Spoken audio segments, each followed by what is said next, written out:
Have you ever been through something so confronting in your life that it just puts everything into perspective? It cuts through all of the pretenses and it brings you to a place where you start to get real with yourself and you start to get real with God. It might be because of the loss of a person or the loss of a thing, or maybe the loss of the type of life you imagined that you would be living, but you're not. I want to open up a bit. I've been through over 10 years of chronic illness, and during that time I've experienced so much of the life that I thought that I would be living taken away from me. And I've had to get real with myself. I've had to get real with God during that time. The thing is, when you're going through something like a chronic illness, the world around you continues to move. Relationships change, people come and go, but sometimes it just feels like your life is standing still. And it's not the type of life that you had imagined living, and certainly not the type of life that you'd wanted to live. I have to admit that going through this has broken me in ways that I never imagined. But it's also softened me as well, because I realise that there are so many people out there that are going through so many things. And it brings you to a place where you start to get real about things. Any of these types of things that can be taken from you, if you're building your life on that foundation, then you're putting yourself in a position where that foundation could be destroyed at any time. And when it is, it really gets you thinking. It really takes you to a deep place. And I think to myself, who am I when I've lost everything? Who am I when I've had things taken away from me, when I'm living this type of life where so many of the things that I wanted are not part of it? Who am I?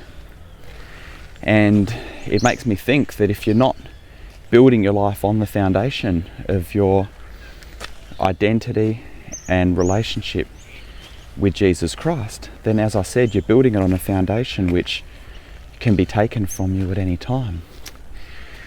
And I think to myself, like, I don't know what my life is going to look like. I don't know what my future holds. But I do know the one who holds my future, and I'm not going to concern myself with what my life might look like or the things that, I might desire. I want to lay those down before God and come to a place where I'm seeking after God himself, and how can I live the life that he's called me to live, because the purpose in that is greater than any of the losses that we can experience. It doesn't take away the pain. It doesn't mean that we are immune to the losses and the pain and the suffering, but it means that we have a different perspective, where we're living a life for God and for his purposes, which is actually the life that he calls us to live, which is the life that is going to have the greatest impact on our souls and for eternity. And I know that's something that many Christians are not walking in. Certainly the non-Christians out there in the world are building their life on all sorts of foundations that can collapse, and in the end will collapse if they haven't put their faith in Christ. But even Christians, brothers and sisters, are building their life on these things. And as long as everything's going okay, then they can be complacent in that.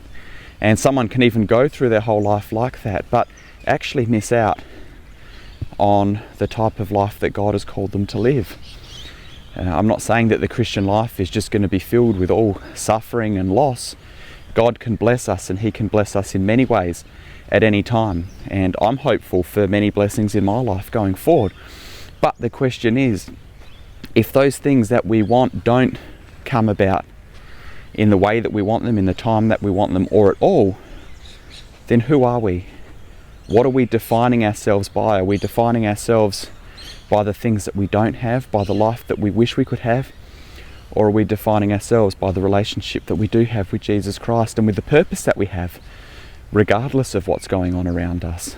And that's been the lesson that I've learned, is that I don't know anything other than right now I'm called to submit to God, to live for Him, to surrender to Him, to pursue His desires, to delight in Him, and to trust that every single step that He will guide me on will be the step that He desires for my life. And I don't even have to concern myself with that.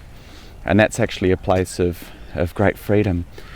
But sometimes you just need to be broken in order to be pulled away from all of those other things and to be brought closer to Christ, in a place where you recognize that as long as I have Christ, He's what I need, and that He is enough.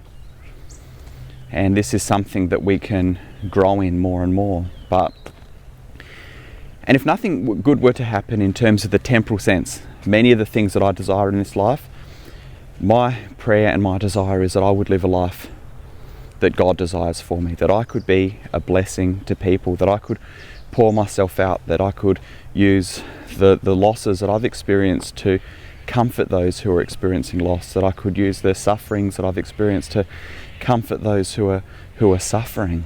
So that's where I've been at in my journey, and I'm not sure where you're at, but I just want to say that whatever you've gone through, whatever losses, whatever you're experiencing, your purpose is greater than that, and God's calling you to walk in that. So don't define yourself by the losses or anything like that.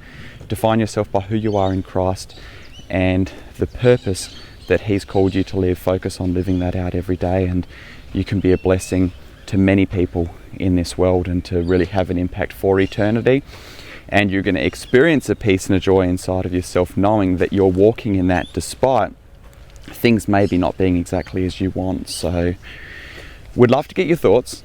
Leave your comments below and I'll talk to you soon. God bless you, friends. For those of you who don't know, I don't run ads on this channel out of personal conviction, but you can help me to continue to put the time into this work by supporting me on Patreon or PayPal. Any support is so helpful and is greatly appreciated. The links are in the description below. God bless you, friends.